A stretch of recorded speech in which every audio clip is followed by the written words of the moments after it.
জমিনগুলো উপরের দিকে চলে যাবে আর আসমানগুলো নিচের দিকে চলে আসবে। জমিন এবং আসমানের মধ্যখানে যা কিছু আছে সব কিছু উলটপালট হয়ে যাবে, আর কোনো জিনিস আসতে থাকবে না। মসজিদগুলো উড়ে উড়ে বাইতুল্লাহ কাবার দিকে গিয়ে ধাক্কা লাগবে। সুবহানাল্লাহ।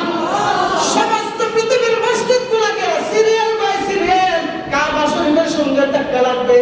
আর সমস্ত মসজিদগুলো হলো একটা হলো ডাব্বা, আর এই ডাব্বার ইঞ্জিন হলো কাবা শরীফ। সুবহানাল্লাহ।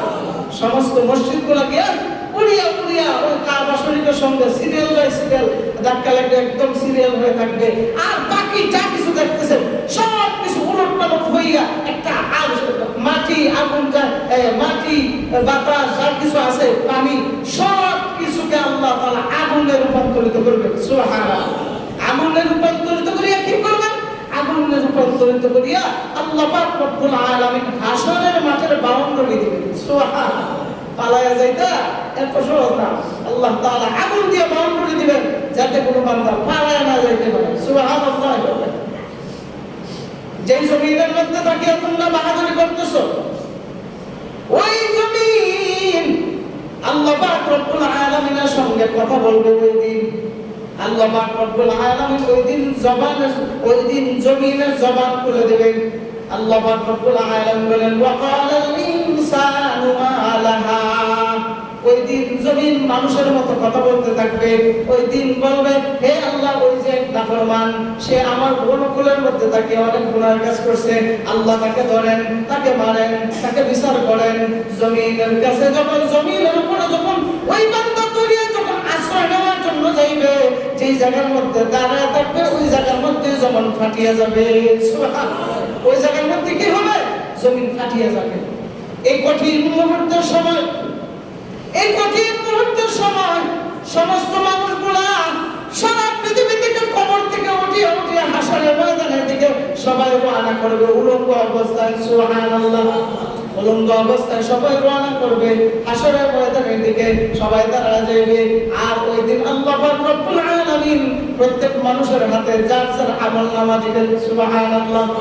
আমলনামা দেখিয়া অনেক মানুষ চিৎকার করে কাঁদবে, অনেক মানুষ হাসবে, অনেক মানুষ চিৎকার করবে আর বলবে ইয়াউমাইদিন ইয়াসদুরুন নাসু আশতাতান লিয়ারাউ আমালাহুম ফামান ইয়ামাল মিসকালা যাররাতিন খায়রান ইয়ারা ওয়ামান ইয়ামাল মিসকালা যাররাতিন শাররান ইয়ারা। তার আমলনামার দিকে তাকায় দেখবে তার ছোট্ট একটা গুনাহ ছিল, ও গুনাহটা পর্যন্ত লেখা হয়ে গেছে।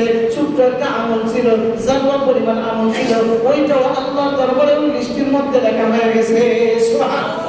তখন বলতে, আমি এটা তো আমি গোপনে করছিলাম, এটা তো আমি দরজা লাগাই করছিলাম গুনাহটা, আমি তো বড় বিল্ডিং এর 3 তলা 10 তলার উপরে উঠে দরজা চতুর্দিকে জানলা লাগায়া এরপর আমি একা একা গুনাহ করছিলাম, কেউ দেখছিল না, কিন্তু দেখা যায় এই লিস্টের মধ্যে এই গুনাহটা উঠে গেছে। সুবহানাল্লাহ। চিৎকার করবে আর কান্না করবে, এই লিস্টের মধ্যে দেখা যায় এটা উঠে গেছে, তার কারণ কি কিছুই তো বুঝতে পারলাম না। আল্লাহ বলেন, বান্দা তুমি সারা পৃথিবীর মানুষের চোখ ফাঁকি দিতে পারো, কিন্তু আমি আল্লাহর চোখ কখনো ফাঁকি দিতে পারবো না। সুবহানাল্লাহ। ওই দিন আল্লাহ তাআলা হাসরের ময়দানে সমস্ত মানুষগুলোকে দাঁড় করিয়া আল্লাহ তাআলা 5টা প্রশ্ন করবেন। কয়টা প্রশ্ন? জোরে বলেন। 5টা প্রশ্ন করবেন। 1 নম্বর প্রশ্ন আল্লাহ বলেন, 1 নম্বর প্রশ্ন হলো, দুনিয়াতে তুমি জীবন যাপন করছো, কিভাবে তুমি জীবনটা কাটাইছো, তোমার জীবনটা কিভাবে পরিচালনা করছো, তোমার জীবনটা কি ভালোভাবে পরিচালনা করছো নাকি খারাপভাবে পরিচালনা করছো, আজকে হিসাব দাও। হিসাব না দেওয়া পর্যন্ত এই জায়গা থেকে কখনো সরতে পারবা না। সুবহানাল্লাহ। তোমার জীবন নামক দৌলতটা আমি দিয়েছিলাম, এই জীবন নামক দৌলতটা পাইয়া তুমি কি করছো না করছো একটু বলো তো। ওই দিন যদি বলেন আমরা আল্লাহ জীবন নামক দৌলতটা পাইছি কি ভাইয়া, যা মন চায় তাই করেছি, আগে খাইছি আর ঘুমাইছি আর কোনো কিছুই করি নাই। আল্লাহ যদি বলে বান্দা জানোয়ার হায়াওয়ান যা কিছু আছে এগুলো তো খাইছে, এগুলো ঘুমাইছে, এগুলো তো মন করা মতো চলাফেরা করছে, তাহলে তুমি এবং জানোয়ার হায়াওয়ানের মধ্যে পার্থক্য আর কি ছিল? অথচ আমি আল্লাহ পাক রব্বুল আলামিন তোমাকে দুনিয়াতে পাঠাইছিলাম একটা উদ্দেশ্য আছে, ওমা খালাকুতুল জিন্না ওয়াল ইনসা ইল্লা লিয়াবুদুন, আমি আল্লাহ তোমাকে পাঠাইছি ইল্লা লিয়াবুদুন, আমার ইবাদতের জন্য। তুমি ইবাদত করবা, আমার সন্তুষ্ট অর্জন করবা, তোমাকে ইবাদত করার জন্য পাঠাইছিলাম। কিন্তু দেখা যায় হাইওয়ান জাতির মধ্যে শুধু খাইছো আর ঘুমাইছো, মন গড়া মতো জীবন পরিচালনা করেছো।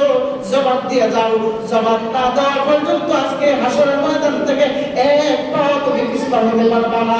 আল্লাহু আকবার ভাই, এক পা পিছপা হতে পারবা না।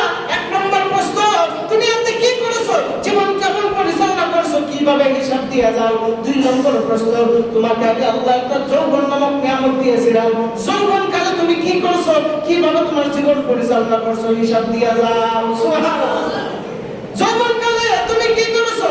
কারণ যৌবন কালে যদি কোনো মানুষ ভালোভাবে যদি সে ইবাদত করে, ইবাদত করার কারণে তার ইবাদতের আমলনামার পাওয়ারটা আল্লাহর দরবারে এত বেড়ে যায়, এত বেড়ে যায়, সে যখন বৃদ্ধ হয়ে যায়, বৃদ্ধ হয়ে যাওয়ার পর সে যখন ভালোভাবে ইবাদত করতে পারে না, হাঁটুতে ব্যথা করে, পায়ে ব্যথা করে, শরীরে ব্যথা করে, কোমরে ব্যথা করে, এই জন্য যৌবন কালের মধ্যে ইবাদত করতে পারে না। কিন্তু যৌবন কালে যেমনি ভাবে নিয়মিতভাবে ইবাদত করেছে, বৃদ্ধকালে ইবাদত না করতে পারলেও আল্লাহ পাক রব্বুল আলামিন যৌবন কালে 2 রাকাত নামাজ পড়লে আল্লাহ তাআলা খুশি হইয়া যেই সওয়াবের মালিক আল্লাহ বানাইতেন, বৃদ্ধকালে যদিও তার এই ব্যথার কারণে, দুর্বলতার কারণে পুরোপুরিভাবে সে ইবাদত করতে পারে নাই, আল্লাহ তাআলা যৌবন কালের ইবাদতের মতো বৃদ্ধকালের ইবাদতকে আল্লাহ অ্যাডজাস্ট করে দিবেন। সুবহানাল্লাহ। এই জন্য যৌবন কালের ইবাদত লাভ আছে না নাই? আছে। এই জন্য যৌবন কালের ইবাদত আল্লাহর কাছে অনেক বড় একটা প্রিয়। যৌবন কালের ইবাদতটা অনেক বড় একটা প্রিয়। তাফসীর ইবনে কাসিরের মধ্যে মুফাসসিরিনে কেরাম উল্লেখ করেন, আল্লাহ পাক রব্বুল আলামিনের দরবার থেকে 3 ধরনের মানুষ, 3 দল মানুষ আল্লাহর পক্ষ থেকে পেনশন পায়। সুবহানাল্লাহ। আমাদের সমাজে পেনশন পায় কি পায় না? দেখছেন না, অনেকে চাকরি বেশি করলে, অনেক দিন যাবত চাকরি করলে, তখন শেষ পর্যন্ত তাকে একটা অবসরতা দিয়ে দেয় এবং বলে আপনি পেনশন পাইছেন, আপনি যতদিন দুনিয়াতে পাইছে থাকে আপনি ভাতা পাবেন ঠিকই, কিন্তু আপনার চাকরি করা লাগবে না। আছে না নাই? আল্লাহ তাআলা মুফাসসিরিনে কেরাম বলেন 3 ধরনের লোক আল্লাহর দরবার থেকে পেনশন পায়। এক নম্বর হলো ওই ধরনের লোক যারা যৌবনকালে ধারাবাহিকভাবে তারা ইবাদতের গুরুত্ব দিয়েছে, যৌবনকালে ভালোভাবে ইবাদত করেছে, ধারাবাহিকভাবে ইবাদত করেছে, ইবাদত করতে গিয়ে কোনো গাফলতি করে নাই। আল্লাহু আকবার। আল্লাহ তাআলা মানে ওই বান্দাদের জন্য আমার পক্ষ থেকে মেসেজ, যৌবনকালে যেমনিভাবে ইবাদত করেছে, বৃদ্ধকালে সে ইবাদত ঠিকমতো না করতে পারলো, যৌবনকালে যেমনিভাবে তাকে নেকি দিতাম, আমি আল্লাহ পাক রব্বুল আলামিন বৃদ্ধকালেও তাকে ওইরকম ভাবে নেকি দান করব। সুবহানাল্লাহ। এক নম্বর পেনশন পাইবো যারা যৌবনকালে ইবাদত করছে ধারাবাহিক অনুযায়ী, কিন্তু বৃদ্ধকালে আসার পরে যৌবনকালের মতো করতে পারে না, কিন্তু না করতে পারলো যৌবনকালের মতো ইবাদত, আল্লাহ তাআলা নেকি তাদের আমলনামায় ঠিকই ঢুকায় দিবেন। সুবহানাল্লাহ। 2 নম্বর, অসুস্থ ব্যক্তি যারা আছে, যারা সুস্থ থাকা সত্ত্বে সুন্দরভাবে তারা নামাজ পড়েছে, 5 ওয়াক্ত নামাজ জামাতের সহিত আদায় করেছে, কিন্তু অসুস্থতা হওয়ার কারণে মসজিদে আসতে পারে না, জামাতের সহিত আদায় করতে পারে না নামাজ। আল্লাহু আকবার। আল্লাহ বলেন ওই সমস্ত বান্দারা যারা সুস্থ থাকা সত্ত্বে ধারাবাহিকভাবে আমল করছে ঠিকই, কিন্তু অসুস্থতা হওয়ার কারণে আসতে পারে নাই, বাড়িতে যদিও সে নামাজ পড়ে, নামাজ পড়ার কারণে আল্লাহ পাক রব্বুল আলামিন তাদের আমলনামায় জামাতের সওয়াব আল্লাহ তাআলা দান করবে। সুবহানাল্লাহ। কেন? যে সে সুস্থ থাকা অবস্থায় ধারাবাহিক আমল করছে, আবার দেখেন খালি কি বলে খালি অসুস্থ হয়ে গেলি না, সুস্থ থাকা অবস্থায় সুন্দরভাবে সে আমল করছে, এখন অসুস্থ হওয়ার কারণে ওই রকম ভাবে আমল করতে পারতেছে না, ওই রকম ভাবে সিজদা দিতে পারতেছে না, ওই রকম ভাবে রুকু সিজদা করতে পারতেছে না, আল্লাহ তাআলা সুস্থ থাকতে যে সওয়াব দিবেন, আল্লাহ তাআলা অসুস্থ হওয়ার পরে ঠিক একই রকমের আল্লাহ তাআলা নেকি দান করবেন। সুবহানাল্লাহ। 3 নম্বর হলো যে ধরনের মানুষ আল্লাহ পাক রব্বুল আলামিনের দরবার থেকে পেনশন পায়, ওই ধরনের লোক যারা মুসাফির সফরের হালতের মধ্যে আছে, অর্থাৎ বাড়িতে থাকা অবস্থায় যেমনি ভাবে সে জামাতের সহিত মসজিদে নামাজ পড়তো, সবাইকে নিয়ে সুন্দরভাবে আমল করতো, আমল করার কারণে আল্লাহর কাছে সে মকবুলিয়ত অর্জন করেছে, কিন্তু সে সফরের হালতে আছে, গাড়ি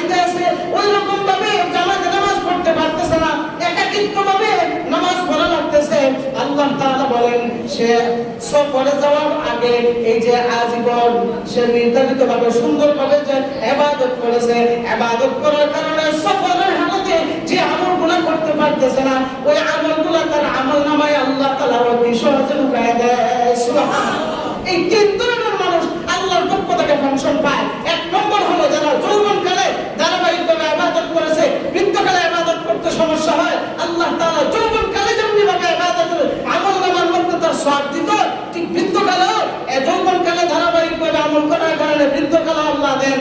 দুই নম্বর হলো ওই সমস্ত অসুস্থ ব্যক্তি যারা সুস্থ থাকতে ধারাবাহিকভাবে আমল করেছে, অসুস্থ হওয়ার কারণে আমল করতে পারে না, আল্লাহ তাআলা সুস্থ থাকতে যে সওয়াব পাইতো, সুস্থ থাকার সওয়াবটা আল্লাহ তাআলা এই অসুস্থ অবস্থায় আল্লাহ তাআলা দান করে দেন। সুবহানাল্লাহ। তিন নম্বর হলো ওই সমস্ত মুসাফির লোক যারা বাড়িতে থাকা, মুসাফির হওয়ার আগে বাড়িতে সুন্দরভাবে ধারাবাহিকভাবে তারা আমল করছে, কিন্তু মুসাফিরের হালতের মধ্যে পড়ে ওই রকম ভাবে আমল করতে পারে না, আল্লাহ বলেন তার আমল নামায় ওই রকম ভাবে সমপরিমাণ সওয়াব আমি আল্লাহ তাআলা দান করে দেব। সুবহানাল্লাহ। তাই বলছিলাম যে পাঁচ প্রকার প্রশ্ন আল্লাহ তাআলা কিয়ামতের ময়দানে করবেন সমস্ত মানুষকে। এই পাঁচ প্রশ্নের জবাব দেওয়া লাগে। এক নম্বর, দুনিয়াতে সে কিভাবে বিচরণ করেছে, জীবনটা কিভাবে পরিচালনা করেছে, জবাব দিতে হবে। দুই নম্বর হলো তার যৌবনকালটা কিভাবে কাটাইছে, হিসাব দেওয়া লাগবে কি লাগবে না? লাগবে কি লাগবে না? লাগবে, অবশ্যই লাগবে। আপনি ইচ্ছা করলেও দেওয়া লাগবে, না করলেও দেওয়া লাগবে। এই জন্যই কিয়ামতের ময়দানে আল্লাহ যৌবন ব্যাপারে প্রশ্ন করবেন, যৌবনের ব্যাপারে আপনাকে প্রশ্ন করবেন যে যৌবনকালটা তুমি কিভাবে কাটাইলা। এক কিতাবের মধ্যে এক ঘটনা লেখছে যে এক বৃদ্ধ মানুষ রাস্তা দিয়ে পুকুরের কিনারে পাশ দিয়ে হাইটা যাইতেছে, আর কি যেন একদম ধুম ধরে তাকায় তাকায় খুঁজতেছে। এমনি তার পিছন দিকে তার একজন আদরের নাতি আসছে, আয়েশা বলতেছে, দাদা তুমি কি খুঁজতেছো, এত গুরুত্ব দিয়ে খুঁজতেছো, কিছু বুঝতে পারতেছি না। তার কারণ কি? নাতি, আমি এই রাস্তা দিয়ে আমার যৌবনটাকে শেষ করেছি, আমি আমার যৌবনটাকে তালাশ করতেছি। সুবহানাল্লাহ বলেন। আমি আমার যৌবনটাকে তালাশ করতেছি। তখন নাতি দিছে আয়েশা বলতেছে, দাদা বৃদ্ধ হয়ে গেছো, বুড়া হয়ে গেছো, এখনো কি এই বুঝটা তোমার মাথার মধ্যে আসে না? কেন আমি কি বললাম? বৃদ্ধ হয়ে গেছো, বুড়া হয়ে গেছো, এখনো তুমি যৌবনের আশা করো, যৌবন কালটা তুমি এদিকে তালাশ করো, কিয়ামত পর্যন্ত তুমি তালাশ করো, যৌবনের 1 ইঞ্চিও তুমি লাগাল পাইবে না। সুবহানাল্লাহ। এমনি বলে নাতি, আমি জানি যৌবনের 1 ইঞ্চি পরিমাণও লাগাল পাইব না, কিন্তু আমি কেন এই কথা বলছি না নাতি জানো? আমার যৌবন কালটা একে একে ধাপে ধাপে সবকিছু শেষ হয়ে গেছে, আমি ইচ্ছা করলে যৌবনকাল ফিরে পাবো না। কিন্তু আমি ওই লোকদেরকে আমি মেসেজ দিতেছি যাদের যৌবনকালটা এখনো আছে। এই যৌবনকালটা যদি সে গুরুত্ব লাগায়, সে গুরুত্ব দেয়, তাহলে আমি বৃদ্ধ থেকে তার ইজ্জত সম্মান আল্লাহ তাআলা বাড়ায় দিবে। সুবহানাল্লাহ। তুমি মনে করতেছো যে আসলে এগুলো তালাশ করতেছি, না না, এটা তোমাকে শিক্ষা দেওয়ার জন্য বলতেছি যে আমার যৌবনকালটা আসছিল, চলে গেছে, কিছু করতে পারি না, বৃদ্ধকালে যৌবন তালাশ করি, তার মানে তোমাকে মেসেজ দিতেছি তোমার যৌবনকালটা অতিবাহিত হইতেছে, এই যৌবনকালটা তাহা সত্যি ইবাদত করো, আল্লাহর কাছে মাকবুলিয়ত অর্জন করবা। সুবহানাল্লাহ। এই জন্য যৌবনকালটা আল্লাহর দরবারে অনেক গুরুত্বপূর্ণ, এটা অনেক বড় গুরুত্বপূর্ণ, এটা গুরুত্ব দেওয়ার দরকার। এই জন্য আল্লাহ তাআলা বলেন যে হাসরের ময়দানে 5 ধরনের প্রশ্ন করা হবে। এর মধ্যে 3 নম্বর প্রশ্ন যেটা, 3 নম্বর প্রশ্ন হলো যে দুনিয়াতে জীবনে যত মাল কামাই করছো, এগুলা কি তুমি হালাল উপায়ে কামাই করছো না হারাম উপায়ে কামাই করছো? আচ্ছা বলেন তো, আমাদের সমাজে হারাম উপায়ে মাল কামাই করে কি করে না? আসতে বলে কামাই করে কি করে না?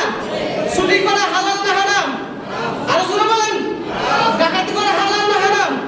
লুটপাট করা হালাল না হারাম? চাঁদাবাজি, টেন্ডারবাজি করা হালাল না হারাম?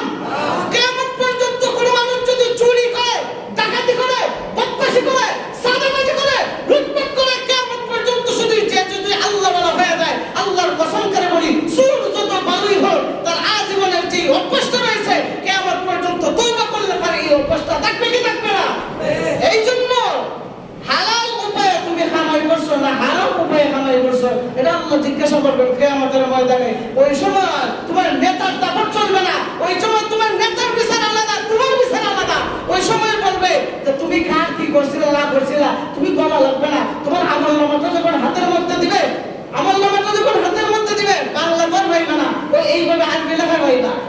যখন করতে পারে বলবা সর্বনাশ, আমি কোথায় কি করছিলাম না করছিলাম সব দেখা যায়, লেখা হয়ে গেছে। আমি কোথায় কি করছিলাম, কোথায় চুরি করছিলাম, ডাকাতি করছিলাম, চাঁদাবাজি করছিলাম, এগুলো আমি সব লেখা হয়ে গেছে। আল্লাহ আমি কিভাবে জবাব দেব? এগুলো আমার দুনিয়ার হারামকৃত খামায়। আল্লাহ জবাব দেওয়ার মতো আমার কোনো কিছুই নাই। বলেন সুবহানাল্লাহ। আল্লাহর কাছে জবাব দেওয়া লাগবে কি লাগবে না? এই জন্য আল্লাহ 3 নম্বর প্রশ্ন করবেন যে তুমি দুনিয়াতে যে মাল কামাই করছো, সম্পত্তি কামাই করছো, একে লুটপাট করছো, না এতিমের মাল দখল করছো, না অসহায় মানুষের, দরিদ্র মানুষের খাবার আনছো, না মানুষকে জোরপূর্বক চাঁদাবাজি করে তুমি মাল দখল করছো, জবাব দিয়ে দাও, হয়ে যাইবা। ওই দিন আল্লাহ বান্দা মালা করে বান্দে, আমার কথা না, আল্লাহ তাআলা বলেন, আল্লাহ তাআলা বলেন এই দিন এই 5 প্রকারের প্রশ্নের মধ্যে 3 নম্বর প্রশ্ন হবে যে তুমি হালাল উপায়ে কামাই করছো না হারাম উপায়ে কামাই করছো, এটা জবাব দিয়ে দাও। ওই দিন আল্লাহ প্রশ্ন করবেন। এই 3 নম্বর প্রশ্নের মধ্যে যারা চুরি করে, ডাকাতি করে, চাঁদাবাজি করে, টেন্ডারবাজি করে, যারা একে অপরের মাল সম্পদ লুটতে খায়, এরা 3 নম্বর প্রশ্নের মধ্যে আটক হয়ে যাবে। ওই দিন আর কোনো জবাব দিতে পারবে না। 4 নম্বর হলো জীবনে যত মাল কামাই করছো, জীবনে যত মাল কামাই করছো, এগুলা কি হালাল কাজে ব্যয় করছো না হারাম কাজে ব্যয় করছো? উত্তর দিয়া যাও। বলেন তো ওই ধরনের লোক আটক হইবে কি হইবে না? আটক হইবে। এদিন আল্লাহর কাছে জবাব কিভাবে দিবে? মানুষ গাম জোরানো টাকা দিয়া, পয়সা দিয়া এত কষ্ট করে নিজের জীবনটাকে পরিচালনা করে, এরপরে দেখা যায় এই টাকাগুলো হারাম রাস্তায় দিয়ে দেয়। এমন মানুষ আছে না? গাড়ি চালায়া এত কষ্ট করে টাকা জোগাড় করছে, ভ্যান চালায়া এত কষ্ট করে টাকা জোগাড় করছে, দেখা যায় এই টাকাগুলো হারাম রাস্তায় দিয়ে দেয়। এমন আল্লাহর ওলি নাই? আছে নি? আছে আছে আছে। হয়তো আপনারা সুখ করে না করবো, সুরের মনে তো সবসময় পুলিশ আছে। এই জন্য আল্লাহ তাআলা প্রশ্ন করবেন 4 নম্বরে যে তুমি যে মালগুলো কামাই করছিলা, এটা কি হালাল পর্যায়ে তুমি কাজে লাগাইছো না হারাম পর্যায়ে কাজে লাগাইছো? কোন পর্যায়ে তুমি কাজে লাগাইছো হিসাব দিয়ে দাও। 4 নম্বর প্রশ্নের মধ্যে ওই বান্দা আটক হবে। 5 নম্বর হলো এই হালাল হারামের ব্যাপারে বলো কোন মসজিদ, কোন ইমাম সাহেব, কোন খতিব সাহেব, কোন আলেম উলামা অথবা কোন ধর্মীয় মানুষ হালাল হারামের ব্যাপারে তোমাকে বয়ান করছিল কিনা, তোমার কাছে পৌঁছাইছিল কিনা? যদি পৌঁছায় থাকে তাহলে এগুলোর উপর তুমি আমল করছিলা কিনা? জবাব দিয়ে দাও। যদি আমল না করে থাকি তাহলে ওই দিন হাসরের মাঠে আমরা 1 ইঞ্চি পরিমাণ জবাব দিতে পারবো না। আর আল্লাহ রাসূল বলেন যারা হারাম খায়, হারামের উপর জীবন পরিচালনা করে, আল্লাহ রাসূল বলেন লা ইয়াদখুলুল জান্নাতা জাসাদুন গুযিয়া বিল হারাম। আল্লাহ রাসূল বলেন যে ব্যক্তি লা ইয়াদখুলুল জান্নাহ, ওই ব্যক্তি জান্নাতে প্রবেশ করবে না। জাসাদুন গুযিয়া বিল হারাম, যে ব্যক্তি হারাম ভক্ষণ করে, হারাম ভক্ষণকারী কখনো জান্নাতে প্রবেশ করবে না। বলেন নাউযুবিল্লাহ। আল্লাহ পাক রব্বুল আলামিন আমাদেরকে এই 5 প্রশ্নের থেকে আল্লাহ তাআলা রক্ষা করুন। বলেন আমিন। ওয়া আখিরু দাওয়ানা আলহামদুলিল্লাহি রাব্বিল আলামিন। আল্লাহুম্মা